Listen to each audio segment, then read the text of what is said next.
A comunicação, interatividade e tecnologia andando lado a lado. Muito mais que site. newsrondônia.com. E fique atualizado. Nós tomamos conhecimento via ao companheiro dela, o senhor Francisco, que então é prefeito do Intendente de Amari, que nos procurou na delegacia.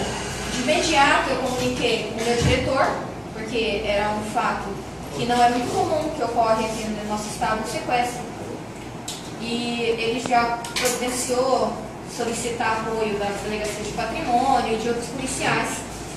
E nós começamos já as diligências na zona rural de Candeias, Joana d'Arc e todas as linhas próximas aqui da nossa região. Por quê? A princípio ela teria mandado uma mensagem via WhatsApp, pedindo por socorro e dizendo que estava num carro prata, num porta-mala e que estava numa zona rural, numa linha, numa estrada de chão e que estava acabando o sinal. Então, por esse motivo que nós fizemos esse cerco.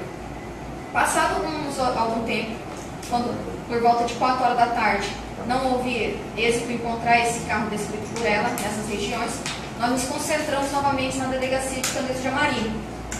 Na Delegacia de Candeias de Amari, nós juntamos a Polícia Militar, as especializadas e os demais policiais. Ocorre que começamos a receber nos celulares das assessoras do aplicativo do celular de Jamie algumas mensagens aleatórias a partir de 4h30 da tarde, dizendo que estava amando do chefe, se ela tomava remédio controlado, que não era para assustar, enfim, que era para não chamarem a polícia. E, por fim, houve uma mensagem dizendo que queriam que o prefeito renunciasse. Tudo bem. Quando foi por volta das 11 da noite, após ela ter entrado em contato 2 vezes via telefone dela, do marido dela, e essa ligação foi acompanhada por essa autoridade policial, que a todo tempo estava com ele. Nessas ligações nós notamos que apenas havia a voz dela, não havia nenhuma voz de fundo. E também não houve, por parte dela, esclareceu que, na verdade, esses sequestradores queriam. Por volta das 11 horas nós nos dispersamos para descansar e no outro dia continuar as diligências, já que não havia mais, naquele momento, o que ser feito, e sim aguardar e monitorar os celulares.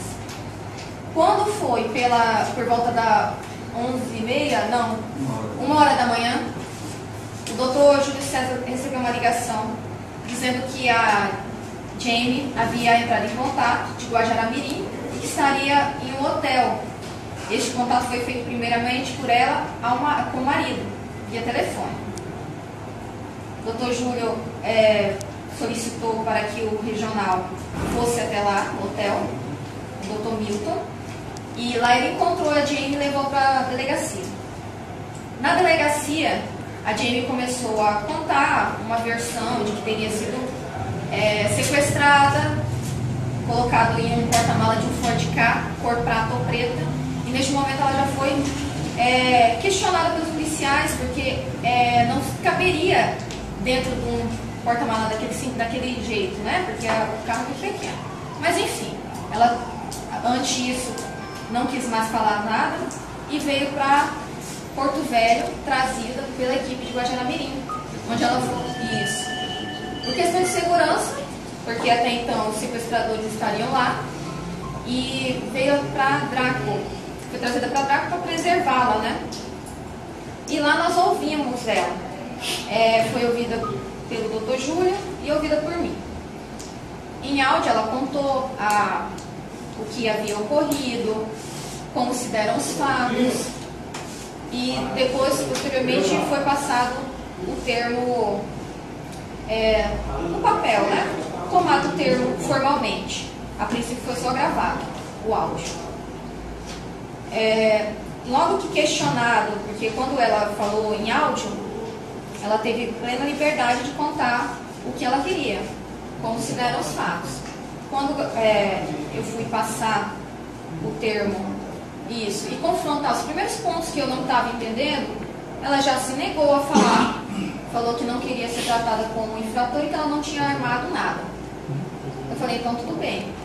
Ela questionou, porque já tinha sido gravado em áudio, então não teria por que ela prestar novamente a mesma declaração.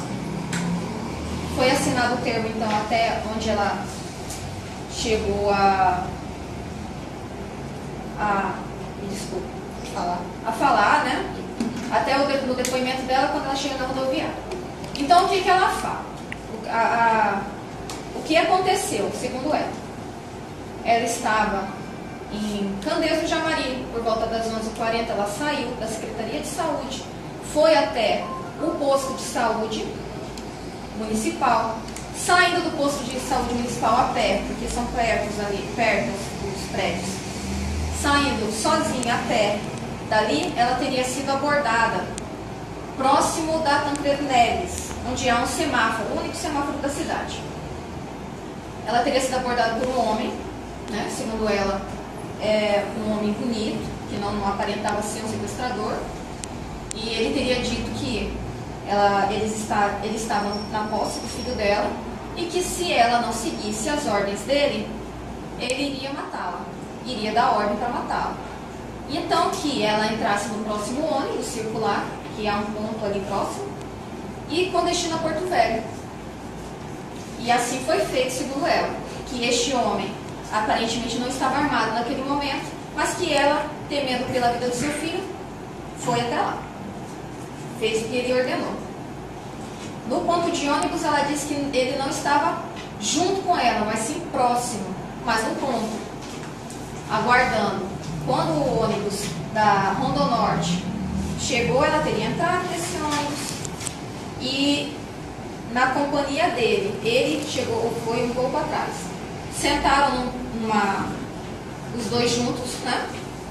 E ele teria colocado um aparelho, tipo um ponto eletrônico, ao meu entender, que é um no ouvido e um entre os seios, transparente, que não daria para perceber. Após isso, ela disse que teria sido orientada agora por este ponto eletrônico, porque ela ouvia uma voz neste ponto dizendo que um chefe queria conversar com ela. Diante disso, quando chegou em Porto Velho esse ônibus, o rapaz, esse primeiro sequestrador, essa primeira pessoa que abordou, teria descido um ponto antes e dado ordem para que ela obedecesse, continuasse a obedecer, que ele iria observá-la. No próximo ponto, da Almirante Barroso, ela teria descido por ordem do chefe, que seria o que estaria falando no ouvido dela, mediante o ponto. Dali ela teria tido ordem para ir para a rodoviária. Na rodoviária ela pegou um táxi e de dentro do táxi ela teria escrito aquela primeira mensagem de que ela estava lá ela estava num porta-mala do Forte K e que o rapaz sequestrador tinha uma camisa dos Estados Unidos, enfim, aquela primeira mensagem que eu acredito que seja de conhecimento, né, da população. E questionado por que ela seguiu a ordem de mandar aquele WhatsApp naquele sentido, mesmo não tendo ninguém próximo dela, apenas o ponto eletrônico do microfone, né?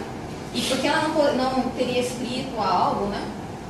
Acerca do filho dela, para saber, porque então ela estava dizendo que tudo que ela estava fazendo era por causa que acreditava que estavam na posse do filho dela. Ela teria dito que naquele momento nem pensou nisso. De lá ela pegou um táxi, depois foi para Jaci, depois de Jaci foi para Nova Mamoré, e ela foi pegando caronas e foi pegando táxi até parar em Guajará-Mirim. E esses táxis, lotação, enfim.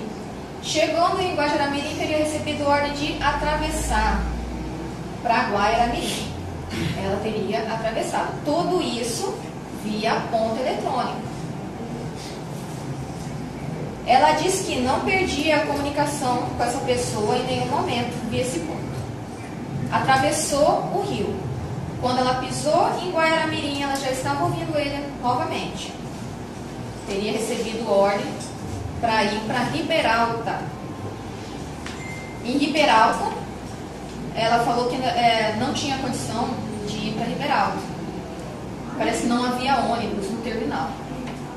E aí ela pegou, e tinha que ter uma autorização para continuar a viagem. Então ela teria recebido ordem de ir para um hotel. E ela teria dito para o mototaxista levar ela para um hotel barato, é onde ela ficou. Então, das 6h30, que é o horário que ela dá a entrada, 6h30 da tarde, até 11h30, meia-noite, que é o horário que ela sai. Ela disse que dentro do quarto havia uma mulher esperando ela, que teria amarrado ela e ficado com ela todo o tempo, ameaçando ela, falando que ela falava demais, que ela estava ali por causa do chefe. Só que, por volta das 11 horas da noite, essa mulher se compadeceu dela e liberou ela. Falou que não ia ser presa por causa de situações alheias, enfim. E essa é a versão dela. Atravessou o rio de carona e foi parar no orelhão e ligou com o marido. Essa é a versão dela, que trouxe pra gente, assim como qualquer cidadão ouvindo uma história dessa, perplexidade. Mas, em primeiro momento, nós temos que tratar como um crime. Até porque é a vida de uma pessoa e ela demonstrava estar nervosa com aquela situação e preocupada. Então, nós continuamos, já que já havíamos feito toda essa movimentação, concluiu o inquérito, já estava instalado. O que nós fizemos de diligência? Nós fizemos todo o trajeto com ela. Desde a hora que ela saiu da secretaria, a gente fez uma reconstituição do trajeto. Nós fomos até chegar em Guajará-Mirim. Nós constatamos o quê? De fato, ela fez esse trajeto. Ela fez esse trajeto, só que ela fez só. Não há, em nenhum momento, a descrição e indícios de que houve tanto abordagem desse homem, quanto essa mulher no hotel esperando ela. Por quê? No local onde ela foi abordada, é muito movimentado, era por volta de meio-dia. Igual eu falei, há um semáforo. Então, numa cidade como Candeias de Amari, onde há um semáforo, então isso é um lugar mais movimentado. É próximo da delegacia. Ninguém viu essa pessoa. Um mototaxista chegou a conversar com ela enquanto ela estava no ponto de ônibus, disse que não viu ninguém estranho da cidade ali naquele ponto de ônibus, naquele momento, quando ela estava. Um senhor que ela disse que cumprimentou, que é de uma banquinha de utilidades ali, que fica logo atrás do ponto, diz que sequer estava lá, porque estava em Porto Velho desde cedo. Então daí a gente já tira contradições, né? E que nos fazem acreditar que o que ela narrou acerca da existência dessas terceiras pessoas que estariam coagindo ela e mantendo ela numa situação que ela não poderia se autodeterminar, não existem. Até porque, como há também a situação das mensagens que ela ficou todo o tempo mandando, e ela disse que quando ela chegou, ela ficou todo o tempo com o celular. Naquele momento, no primeiro momento, ela foi determinada a escrever essas mensagens, né?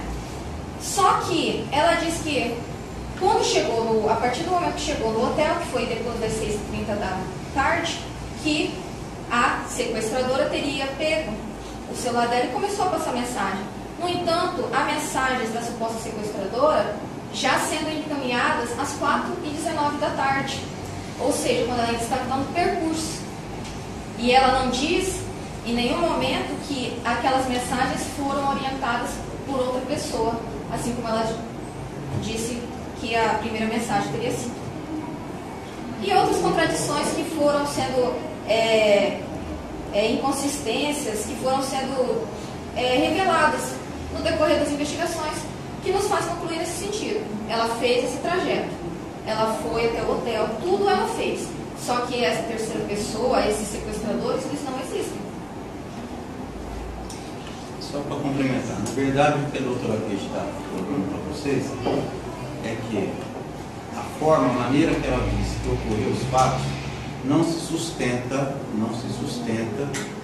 pelos testemunhos colhidos e pelas análises do áudio, vídeo e das informações obtidas via celular.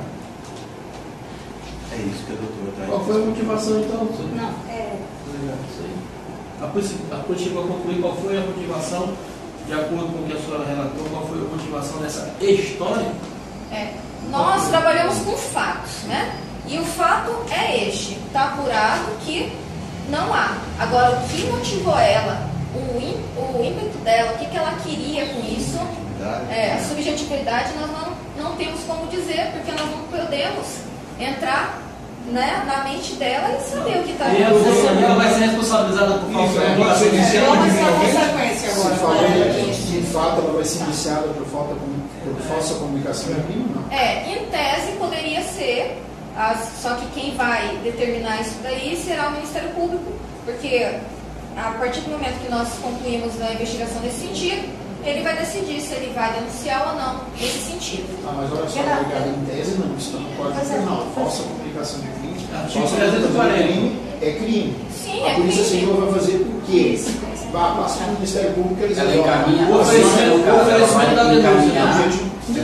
no caso com a conclusão do inquérito, a polícia encaminha-se ao Ministério Público uma denúncia de falso. Não, nós fazemos assim. Nós fazemos um relatório conclusivo, nossa conclusão é esta. A conclusão é qual? Que não houve crime. Não houve crime de sequestro. Tá?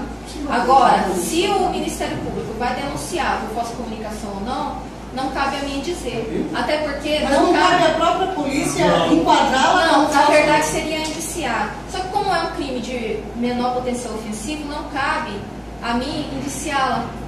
Porque quando é um crime de menor potencial ofensivo, o delegado ele não indicia.